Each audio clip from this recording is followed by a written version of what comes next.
Bienvenidos a un nuevo video. Si te interesa este tipo de temas, te invitamos a quedarte hasta el final, darle like, suscribirte y activar la campanita para recibir todas nuestras novedades. Aquí hablaremos de las lideresas de pandillas femeninas más peligrosas, condenadas a cadena perpetua. Sandra Ávila Beltrán es una mujer mexicana que se ha ganado notoriedad debido a su presunta participación en el mundo del narcotráfico. Nació el 11 de octubre de 1960 en Baja California, México. Es conocida por su apodo, la Reina del Pacífico. Sandra Ávila proviene de una familia con conexiones en el mundo del narcotráfico. Su tío, Miguel Ángel Félix Gallardo, fue un poderoso capo de México en la década de 1980. Se ha dicho que Sandra se involucró en el negocio del narcotráfico de drogas y trabajó como intermediaria entre los carteles de la droga colombianos y mexicanos. Se relaciona principalmente con el cartel de Sinaloa, dirigida por Joaquín El Chapo Guzmán.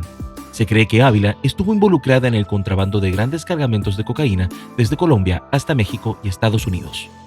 Aunque Sandra Ávila ha sido objeto de numerosos rumores y especulaciones y ha sido arrestada en varias ocasiones, es importante señalar que la información disponible sobre ella es a menudo confusa y contradictoria. Su historia ha sido objeto de controversia y su verdadero papel en el mundo del narcotráfico no ha sido claramente definido.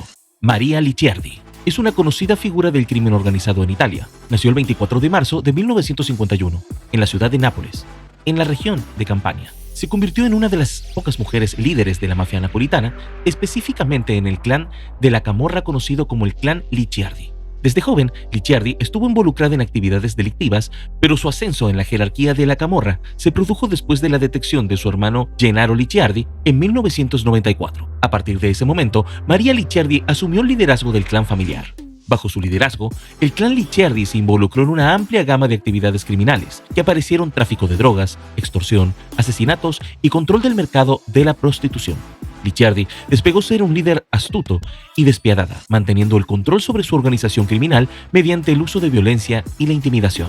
En el 2001, Maria Licciardi fue arrestada y condenada a cadena perpetua por sus actividades criminales. Sin embargo, a pesar de estar en prisión, se cree que mantuvo cierto grado de influencia en la Camorra y siguió dando órdenes a través de intermediarios. La historia de Maria Licciardi es un ejemplo de cómo las mujeres también pueden ocupar posiciones de poder en el crimen organizado, rompiendo con la imagen estereotipada de los mafiosos masculinos.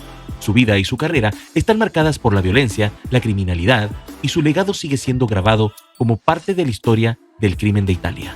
Enedina Arellano Félix, la narcomami o la jefa. La jefa era una de las hermanas de la dinastía criminal del cartel Arellano Félix. La jefa era una de las hermanas de la dinastía criminal del cartel de los Arellano Félix, uno de los carteles más grandes del tráfico a finales del siglo pasado. Ella era la encargada de llevar las operaciones financieras de la organización, ya que se recibió de contadora.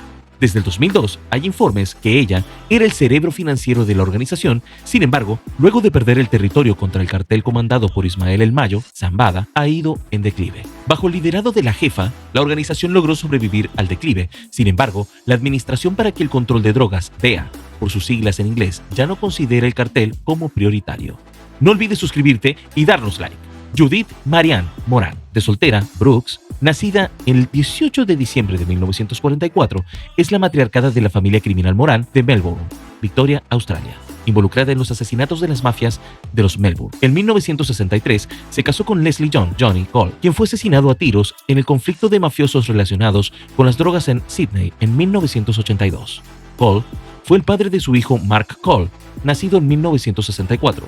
Más tarde, Mark Morán, Judy, comenzó en relación con Lewis Morán en 1966 y se divorció de Cole en el momento de su muerte. Judy y Lewis Morán tuvieron un hijo, Jason Morán, en 1967. Los Morán se separaron en 1995. Doug Morán fue asesinado en el año 2000, Jason Morán fue asesinado en el 2003 y Lewis Morán fue asesinado en el 2004. Desmond Morán, hermano de Lewis, fue asesinado en junio del 2009. Judy Morán fue arrestada, acusada y posteriormente condenada por su asesinato. En el 2011 fue sentenciada a 26 años de cárcel con un periodo sin libertad condicional de 21 años. El 9 de marzo del 2011, un jurado declaró a Judy Morán culpable del asesinato de Desmond Morán y el 10 de agosto del 2011 fue condenada a 10 años de cárcel con un mínimo de 21 años. Suzanne Cain fue condenada el 2 de febrero del 2011 a 2 años de cárcel, 2 años de suspensión. Rosetta Cutolo, nacida el 27 de noviembre de 1937 en Octaviano, Nápoles, Italia, es una figura destacada de la historia del crimen organizado en Italia.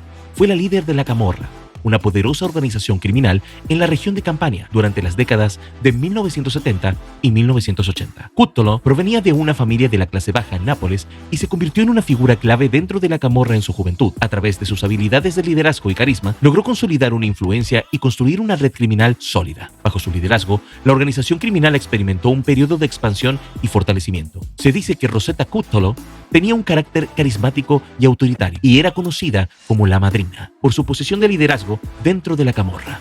Además, tenía vínculos estrechos con figuras políticas y empresariales en la región, lo que le proporcionaba aún más poder y protección. Aunque Cúttolo era conocida como una líder fuerte, también era conocida por su comportamiento violento y despiadado.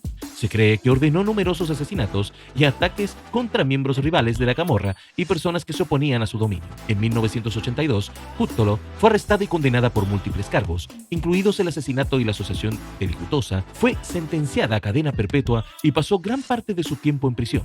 Sin embargo, incluso desde la cárcel, mantuvo cierto grado de influencia sobre la organización criminal. Lola la Chata. Como fue la vida de la primera mujer narcotraficante en México, si bien los Guzmán son los delincuentes más peligrosos de México, la realidad es que no han sido los únicos en la historia del país. Por ejemplo, en la primera mitad del siglo pasado, se supo del caso de una mujer llamada María Dolores Esteves Zulueta, quien era conocida como Lola la Chata.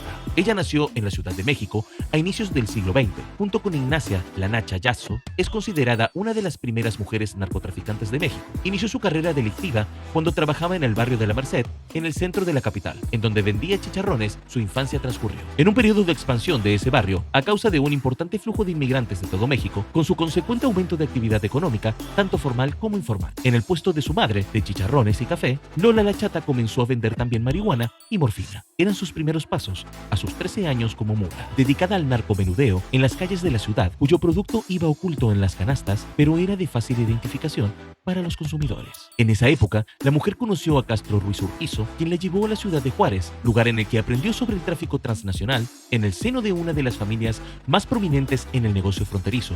Pronto engendraría dos hijas, de nombre María Luisa Dolores, quienes más tarde también ingresarían en el negocio del tráfico de drogas para consolidar su matriarcado. Al volver a la Ciudad de México, Lola la Chata continuó con la tradición familiar, desde abrir un puesto de comida en La Merced, un expendio encubierto para disfrazar sus importantes negocios en los que vendía marihuana, morfina y heroína en la década de 1920. La mujer ingresó a la cárcel 7 veces. La primera de ellas fue en Pachuca, Hidalgo, en 1934. La segunda y tercera se dieron en 1937, donde salió libre por falta de pruebas. La cuarta vez fue en 1940, donde tuvo que pagar una multa de 500 pesos que le fue impuesta por el juez. La quinta ocasión que fue recluida fue en 1945, la sexta en 1951 y finalmente fue detenida en abril de 1957. Su detección generó diversas declaraciones del Procurador General de la República,